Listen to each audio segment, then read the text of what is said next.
Hi అండి, అందరికీ నమస్కారం. Welcome back to my channel. ఈ వీడియోలో జగన్ దారుణ ఓటమి, ఉద్యోగుల సంబరాలు, వీళ్ళందరూ కూడా రాజీనామా, ఇవి 3 అంశాల గురించి తెలుసుకుందాము. వీడియో ఎక్కడికైనా స్కిప్ చేయకుండా ఎండ్ వరకు చూడండి. అప్పుడే పూర్తి ఇన్ఫర్మేషన్ అర్థమవుతుంది. అలాగే వీడియో నచ్చినట్లయితే లైక్ చేయండి. ముఖ్యంగా రాష్ట్ర సచివాలయ ఉద్యోగులు సంబరాలండి.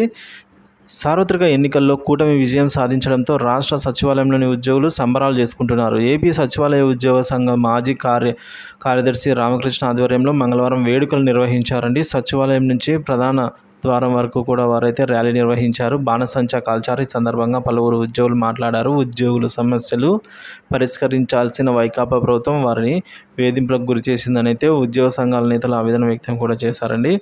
మరి ఇదే సమయంలో సలహాదారుల రాజీనామాలు ఏంటంటే రాష్ట్రంలో వివిధ శాఖల్లో పనిచేస్తున్న సలహాదారులు రాజీనామాలకు సిద్ధపడుతున్నారు. వైసీపీ ఘోరంగా పరాజయం పాలు కావడంతో వారు రాజీనామా తప్పనిసరి అని అయితే భావిస్తున్నారండి. నామినేటెడ్ చైర్మన్లు కూడా అయితే ఇలాగే భావిస్తున్నారు. ఇక జాబితా కూడా తయారు చేస్తున్న జీఏడీ ఇప్పటికే ఇద్దరు ముగ్గురు సలహాదారులు తమ రాజీనామాలపై అయితే సాధారణ పరిపాలనా శాఖ వద్ద ప్రస్తావించినట్లు తెలుస్తుంది. ఇదే సమయంలో వివిధ కార్పొరేషన్లలో చైర్మన్లుగా, డైరెక్టర్లుగా నామినేటెడ్ పోస్టుల్లో పనిచేస్తున్న వారు కూడా రాజీనామా చేయాల్సి ఉంటుందని అధికారులు చెబుతున్నారు. వైసీపీ ప్రభుత్వం ఏర్పడిన తర్వాత ఇష్టానురాజ్యంగా సలహాదారుల నియామకం అనేది జరిగింది. సో ప్రతి శాఖకు ఒక సలహాదారుని నియమించడం జరిగింది.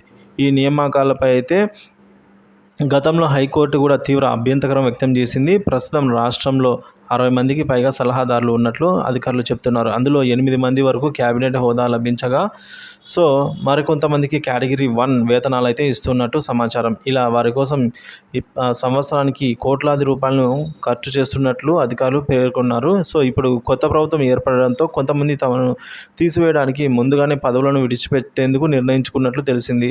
ఇంకా అలవెన్స్లు, ఇతర సౌకర్యాలపైన సాధారణ పరిపాలనా శాఖ వేదికలు సిద్ధం చేస్తున్నట్టు సమాచారం. కొత్త ప్రభుత్వం నిర్ణయం కోసం ఈ వివరాలను సమర్పించాలనేది జీఏడీ అధికారులు నిర్ణయించారు. సో ముందుగా సమర్పించిన సలహాదారుల రాజీనామాలను ఆమోదించి మిగిలిన వారిని తొలగించే యోచన చేస్తున్నట్టుగా అధికారుల్లో ఒకరైతే ఈ విధంగా వ్యాఖ్యానించారు. సో చూశారు కదండి, మొత్తానికి అయితే ఈ జగన్ దారుణ ఓటమితో సచివాలయ ఉద్యోగులు అయితే ఈ విధంగా సంబరాలు చేసుకున్నారు. మరియు ప్రభుత్వ సలహాదారులు వీరంతా కూడా రాజీనామా, అంటే సలహాదారుల రాజీనామా, నామినేటెడ్ చైర్మన్లు కూడా రాజీనామా, వీరి జాబితాను అయితే జీఏడీ ఇప్పటికే లిస్ట్ జాబితా అయితే తయారు చేసింది. వీడియో నచ్చినట్లయితే లైక్ చేయండి, షేర్ చేయండి. Thank you for watching this video.